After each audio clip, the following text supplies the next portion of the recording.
The Prime Minister has perhaps not done what they expected him to do. And I think that's something that some Liberal MPs that I'm talking to have certainly questions about. You know, who is this guy? And is this really what he promised to do?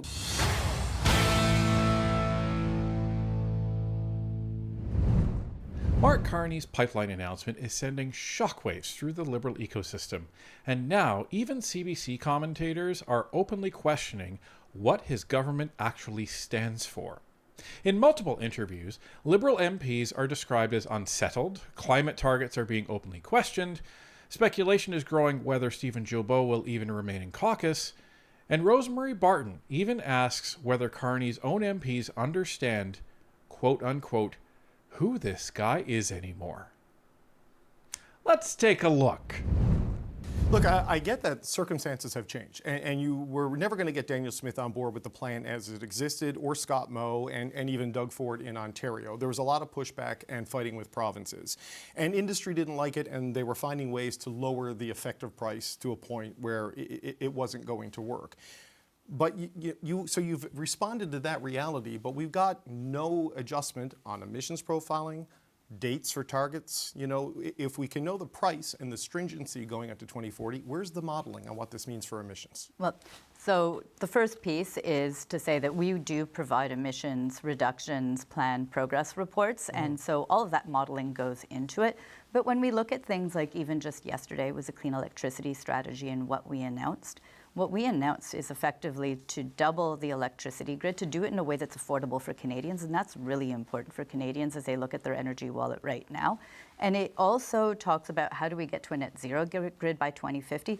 We need that stronger grid so that we can electrify our economy, so we can electrify our industry, our transport, our buildings, and all of that is a much larger source of emissions in our country. So we're actually putting in the bones, if I would say, that we can actually build on to make it happen. But the commitment to 2050 wasn't a net zero grid, it was a net zero economy. And that is not going to happen now, right? We still are fully committed to our Paris target agreements. So we are still working. I was talking about the electricity grid is, I understand a net the zero grid. Yeah. But to get to the net zero, the reason why we want to double the grid, the reason that we want to actually make sure that we're getting a net zero grid is because it helps us to electrify the rest of the economy. So if you talk about like 50 megatons come from our electricity grid right now, but about 500 megatons comes from industry, transport, and buildings. If we can actually electrify, and that's what we need to do, that's what's happening around the world, that's actually how we move it to reduce our emissions. No, I understand, but you keep saying that you're committed to the Paris targets. You know, I can say I'm committed to a diet and a fitness plan, but if I skip the gym and I binge eat at a buffet, I'm not doing the job, right? You keep adopting policies that all the climate experts say will make those targets impossible to hit. So how can you be committed to something if you're making these changes? I mean, you've decided to make a trade-off. For affordability reasons, for economic reasons, because of the trade disruptions. I get all of that. Why can't you just spell out to Canadians what that means for the path on the climate front? Isn't it interesting that when it comes to, you know, Donald Trump, and when it comes to the Davos speech, and when it comes to his campaign promises, CBC has virtually no interest in holding Mark Carney to account. They're more interested in holding the opposition and Pierre Poilievre to account. But when it comes to things like climate change and the environment, that seems to be where their line is drawn. Because I don't think I've seen David Cochrane hold a Liberal's feet to the fire like this in a very long time, if ever. So he's finally calling out what Conservatives have been screaming about for the last year and a half. That Mark Carney is not the guy he says he is. He's really not. And I'm glad CBC may be starting to wake up to this fact. And that he doesn't care about you. He doesn't care about Canadians. He doesn't care about anybody but himself. His whole invest in Canada mantra. Why are all your investments in the United States? Virtually all of them. Clearly, he doesn't believe in the Canadian economy. He believes in the United States economy under Donald Trump.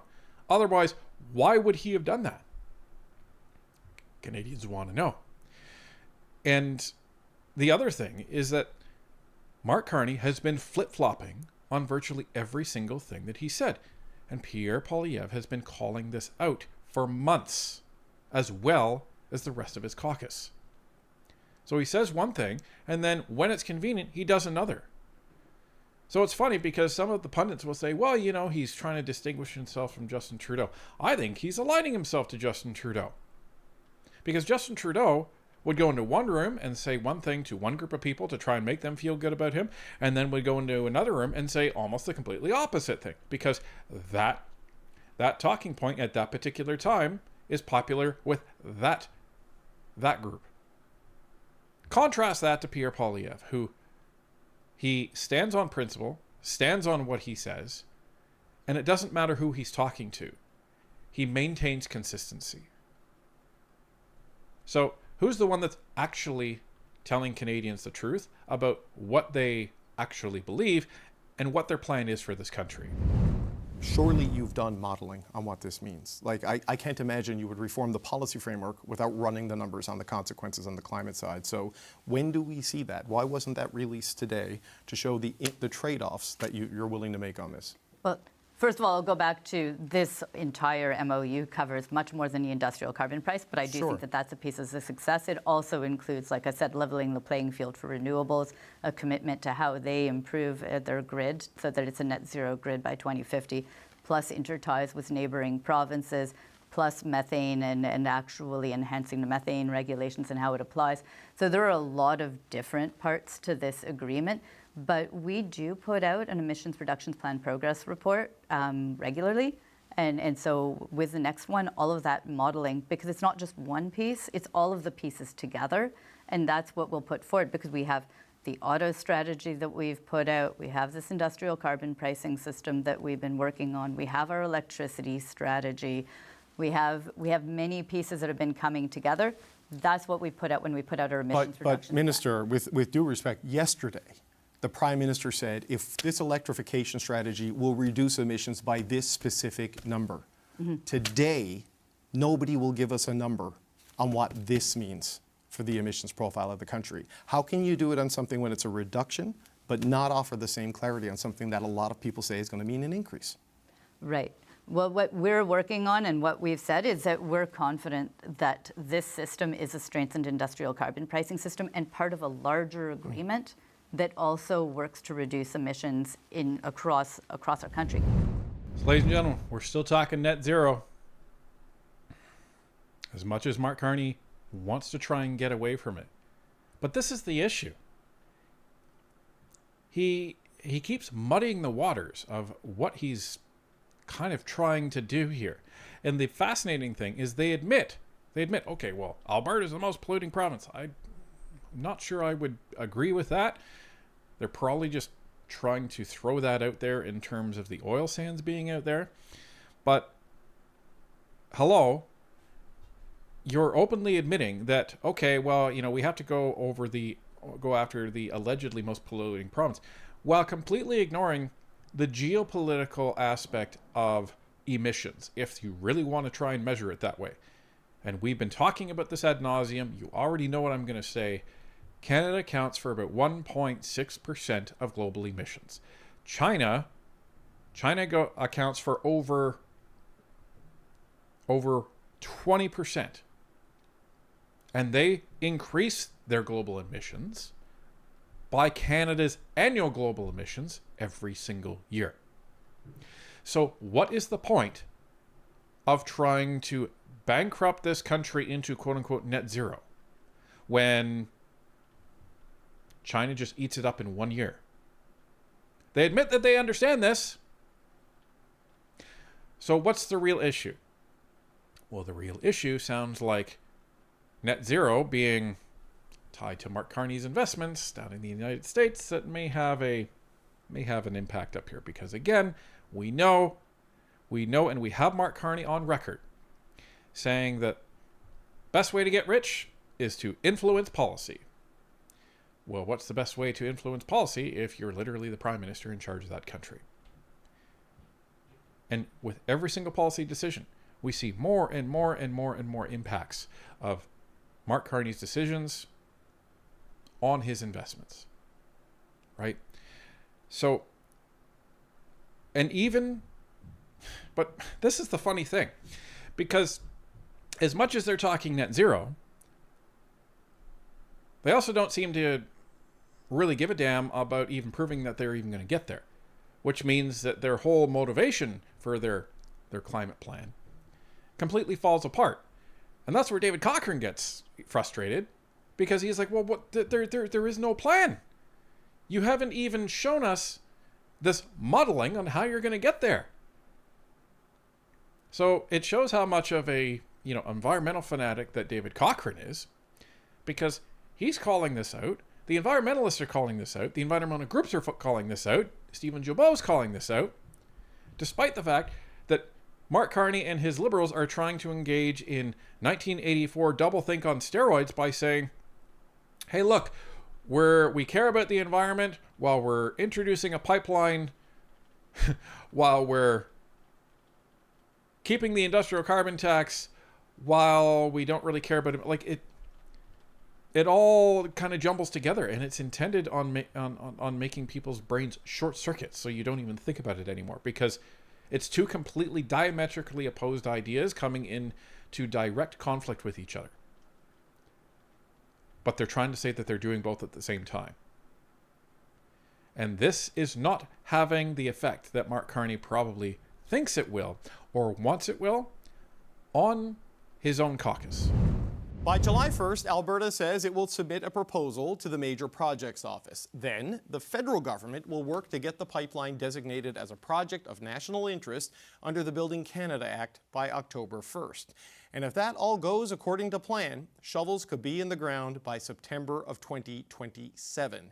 But a major condition in this plan is a new carbon capture project, the Pathways project, that needs to be in operation by 2035. And of course, Alberta also needs to find a private sector proponent for this pipeline. As well as those conditions, the things that have to happen for the pipeline to get built, I think there's all sorts of challenges, other political challenges that have opened up here. And I presume the Prime Minister has thought of them, but I am not sure how they are going to be resolved. David Eby did not mince words in that statement.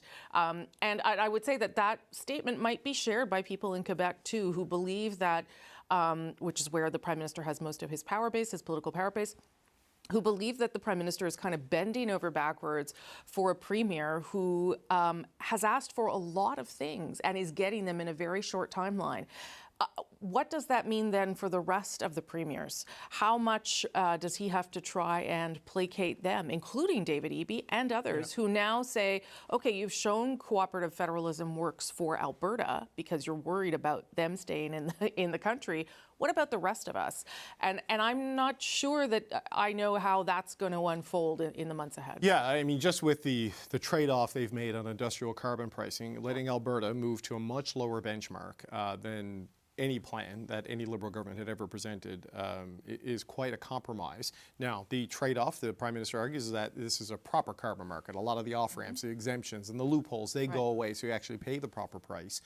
But it is less ambitious and lower than where people like British Columbia or provinces like British Columbia are going. So did they just rewrite the national climate policy with only Danielle Smith at the table, and not the other premiers, because they may all exercise a Me Too clause on this. Yeah, and I think that the government expects that. I talked to Dominic LeBlanc today. I think the government expects provinces to show up and say, I want this deal as well when it comes to industrial pricing, and they will get it. Quebec is an exception as well because it's got its own cap and trade market.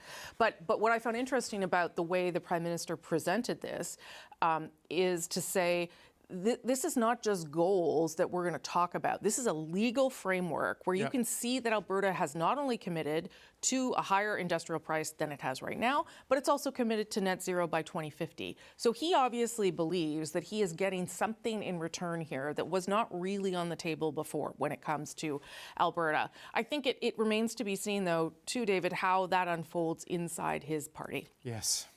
There was a briefing for MPs last night for all MPs. There were a lot of questions, many of which you asked the minister, Minister de Bruijn, And there were no answers for MPs at that briefing either in terms of what happens to the emissions.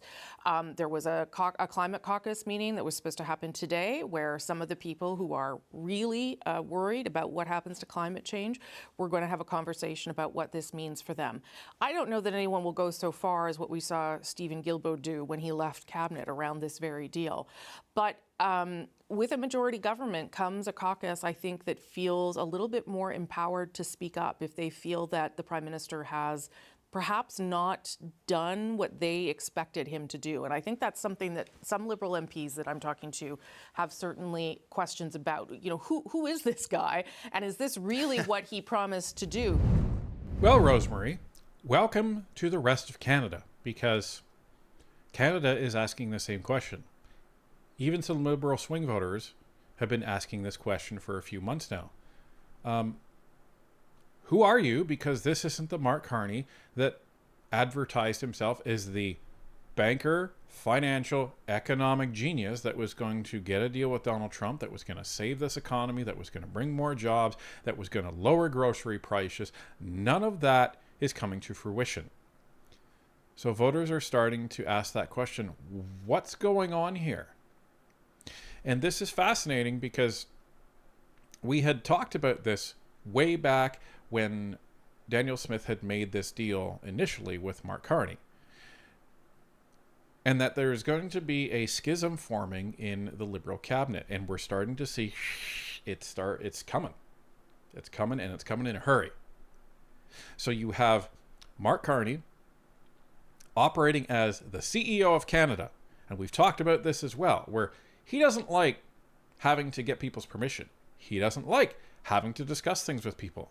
So what he's ended up doing, and we've gotten reporting from this by both CBC and Globe and Mail in the past, where he has this very, very small inner circle that he makes all of the policy decisions about, doesn't even discuss it with cabinet, and then ends up making these decisions and not really taking questions from anybody because he doesn't think that he should actually answer questions from anybody. This is what's happening. Do what you're told. But that's not how politics works. And this is where Mark Carney is going to have trouble, especially within his own caucus, as we see Rosemary Barton talking about it right now. And it's funny hearing it come from Rosemary. But the argument we heard from the Prime Minister today, and he'll have to make this to his caucus, is that, okay, maybe this doesn't align with the past plan, with the past targets, but those were never going to happen. Just based on the fights with provinces, the disagreement from industry, or it was going to happen and kill the economy. His argument today was these targets, or where this goes, is achievable, it's realistic, it's enforceable, and it will happen. Yeah, we'll see. So now we have David Cochrane saying to Rosemary that, hey, all the Trudeau stuff and all these promises that they said that they were going to hit and these targets that they said they were going to hit, well, it was never going to happen anyway. How many months did we have to listen, or people that actually did listen to them, how many months did we have to sit back and listen to them say this stuff, that it was never going to happen? We knew it was never going to happen. We knew it was never going to happen, especially with the consumer carbon tax, because they're trying to say, well, the consumer carbon tax, accounts for, 30% emissions or whatever it was. I don't even remember, so don't quote me on that. But the fact is that it came out that the agency didn't even have a means of measuring the impact of the consumer carbon tax on our alleged emissions. All it was is people were emitting the same because they still had to go to work, they still had to drive around, they still had to go and get groceries, especially all the people in rural Canada, rural Ontario, Newfoundland, Labrador, all the eastern provinces, the northern like everywhere. Hello, Canada is by far a rural country. It's big. That's why when all these climate people and all these environmentalists talk about net zero, and they talk about electrifying our economy and electrifying our grid and electrifying our auto industry, a lot of Canadians look at each other and say, huh? Have you been to anywhere outside of a city in this country? I came from the country, lived there for 20 years. So, I understand as well as most of the other rural Canadians. It doesn't work. You cannot do what you're trying to do in Canada. And why are we worrying about it when Canada only accounts for 1.6% of these emissions that they keep talking about? But this is the chaos that is erupting on the left and now in mainstream media. Nobody knows what to do. Nobody knows what the heck Mark Carney even stands for anymore. And when you don't even know what he stands for, how do you know where he's going? How do you trust what he says when he says one thing one day, one thing another day, and expect everyone to just go, yep. People keep asking us, justifiably so, when are Canadians going to wake up? And our estimate is about a year from now. Because when there either is no deal or there is a worse deal from Kuzma, when grocery prices are even higher than they are now, when fuel is even higher than it is now, when your bank account is even more depleted, if that's possible, than it is now, when the mortgage crisis, which is happening right now, ends up causing thousands or tens of thousands of Canadians to go bankrupt, Canadians will have no choice, and even more importantly, Mark Carney will have absolutely no choice and no one to blame but himself.